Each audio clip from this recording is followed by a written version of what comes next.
Buenas tardes. Primero que nada, ¿cuál es su nombre, doctora? Mi nombre es Lidia Magdalena Castañeda González. Perfecto, vamos a hacer unas preguntas sobre el cáncer gástrico. Ajá. Primero que nada, ¿qué es el adenocarcinoma gástrico? El adenocarcinoma gástrico es una variante de cáncer gástrico que se presenta, es el tipo de cáncer gástrico que se presenta en más del 90% de los casos, es decir, es el cáncer más frecuente de la mucosa gástrica. Okay. ¿Cómo se puede llegar a tener esta enfermedad? Bien, el cáncer gástrico, bueno, hay 3 variantes y una de ellas, como mencioné, es el adenocarcinoma, pero las lesiones, dependiendo del tipo de variante histopatológica del cáncer, van a ser diferente el proceso en el que se genera y las causas. Dentro de las causas hay múltiples factores asociados, incluso hay una condición genética que predispone al desarrollo de cáncer, y esto se presenta cuando 3 o más familiares de primera línea lo han presentado. El cáncer gástrico en general puede ser causado por la alimentación, lo cual se considera como un factor de riesgo. Otro factor de riesgo viene siendo la ingesta de alcohol y también el consumo de tabaco. Aunque no se ha definido con precisión cuál es la relación, estos dos últimos se ha encontrado como riesgo. El cáncer gástrico puede iniciar como un proceso inflamatorio solamente sobre la mucosa gástrica, que después se torna crónico y genera cambios en lo que viene siendo la estructura celular, promoviendo lo que es una metaplasia y posteriormente una displasia. O puede ser simplemente un proceso inflamatorio donde se produce atrofia de la mucosa gástrica, y esto incrementa el riesgo de la exposición de los elementos gástricos, como son los jugos gástricos, a la irritación de la submucosa. Y esto va a promover que se generen cambios en cuanto a la formación, función y estructura del epitelio gástrico mismo. ¿Cuáles son los síntomas que presenta la persona? Los síntomas asociados al cáncer gástrico pueden ser variados, dado que dependiendo del tipo de cáncer se puede presentar en diferentes grupos de edad. En el caso del adenocarcinoma gástrico tiende a presentarse en personas que son adultos mayores, y puede haber otras variantes de cáncer gástrico como los tipos carcinoides o el linfoma no Hodgkin, que tiene una mayor tendencia en las personas jóvenes. Estamos hablando en menores de 40 o 30 años. La sintomatología, dado que se puede presentar en esos dos grupos de edad, puede ser variante, pero dentro de las cuestiones comunes pueden presentar irritación gástrica, sensación de plenitud, distensión abdominal, como síntomas generales que pueden enmascarar cualquier otra enfermedad. Sin embargo, también se debe de investigar la presencia de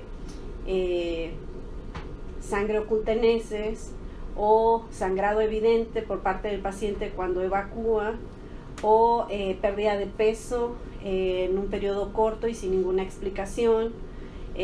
La presencia palpable de masas, ya sea en lo que es la zona epigástrica, o incluso en dado caso de que exista metástasis, se pueden presentar tumoraciones en otras áreas, o incluso puede haber signos en otras áreas, ¿verdad? Por ejemplo, si hay una metástasis gástrica a nivel de ovario, que se considera como un Krukenberg, pues entonces pudiera presentarse masas también en lo que son los ovarios, ¿verdad?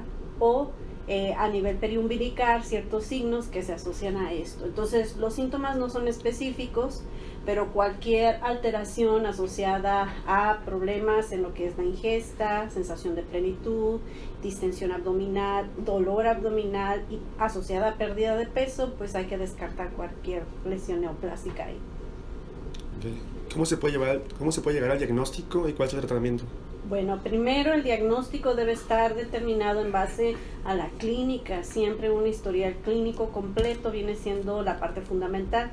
A partir de eso, una exploración física, y si existe la sospecha o quiere descartarse la presencia de alguna lesión, pues se puede hacer una radiografía donde puede ser evidente el engrosamiento de la mucosa gástrica o una zona de obstrucción, porque cabe mencionar que bueno, uno de los sitios frecuentes para desarrollar el cáncer gástrico viene siendo o el cardias, que viene siendo una mayor tendencia. También se puede desarrollar en lo que es la zona del píloro, y el cuerpo es en donde menos es la incidencia, ¿no? En esos sitios se pueden observar algunas masas anormales. Sin embargo, se considera pues también la tomografía como una alternativa, pero para visualizar directamente pues viene siendo el estudio endoscópico, donde al paciente se le introduce una camarita y pues se visualiza directamente lo que es toda la cavidad gástrica. Y esta sirve no nada más para poder identificar una lesión, pero porque también puede tener utilidad diagnóstica. ¿Por qué? Porque a partir de esto puedes tú tomar una muestra, enviar la patología, que este último procedimiento viene siendo el diagnóstico definitivo, donde se analizan las características morfológicas del tejido y en base a eso se puede determinar la presencia de cáncer, pero también el tipo de cáncer que se está presentando, ¿no? Okay. Por último, ¿qué recomendaciones darían a la población general para no tener este padecimiento? Bueno, la primera, como cualquier otra enfermedad, el primer paso para poder reducir la incidencia de una enfermedad es la prevención. En este caso, en el caso del cáncer, pues dentro de las recomendaciones generales, pues es el reducir el consumo de alcohol, el reducir el consumo de tabaco. Aquellas personas que por alguna razón están consumiendo antiinflamatorios, ¿verdad?, que pueden ser no esteroideos, los cuales pueden provocar cambios en la mucosa gástrica. También pues tener un monitoreo cuando estos necesariamente tienen que estarse tomando de manera crónica. Pero algo fundamental que se debe considerar viene siendo también la alimentación. La alimentación, en donde se ha observado, hay estudios que reportan que todas aquellas personas que han tenido a lo largo de su vida una dieta alta en vegetales y frutas, sobre todo crudas, vegetales con muchas hojas verdes, ¿verdad?, estos tienen una menor tendencia a desarrollar cáncer gástrico. Esto porque ayuda a lo que es el vaciamiento intestinal, evita irritación gástrica, etcétera. Pero también no se debe de hacer un lado o ignorar el hecho de que existe cierta tendencia familiar en algunas variantes de cáncer.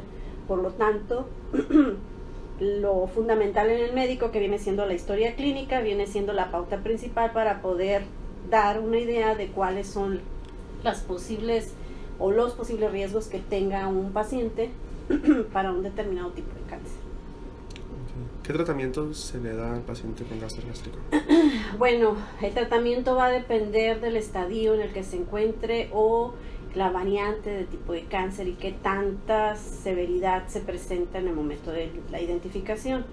El paciente puede recibir solamente un tratamiento donde se hace una extirpación de la lesión, y cuando es así es porque la lesión es pequeña, está bien delimitada y no abarca una zona o no compromete una zona que implique pues diseminarse a otros órganos o generar metástasis. Pero cuando dicha lesión abarca, y estamos hablando de los estratos de lo que es la cavidad gástrica, porque entre más profunda sea la afectación o ese cambio histológico se involucre más capas, el riesgo de metástasis es mayor. Entonces, pues primero se tiene que clasificar en base a el tamaño, la presencia de nódulos linfáticos involucrados y metástasis. El paciente puede solamente, como te digo, nada más resecarse la lesión, dependiendo de que si solamente abarca la mucosa, o en muchas de las ocasiones se tiene que optar por hacer una gastrectomía parcial o incluso total, pero va a depender el tratamiento de el grado de afectación de los tejidos del estómago y los circundantes. A veces se puede optar por hacer una combinación, tanto la cirugía, es decir, la gastrectomía con sus variantes, y aparte sumarle tratamiento con quimioterapia o radioterapia. Es como en la mayoría de los cánceres, finalmente el tratamiento va a estar basado en el grado de afectación que tenga. y se hace una combinación, cirugía, quimioterapia, pero pues finalmente el oncólogo es el que decide si primero se opta por una o por otra. Perfecto. Bueno, muchas gracias por su tiempo y le agradezco por la información. Gracias a ustedes.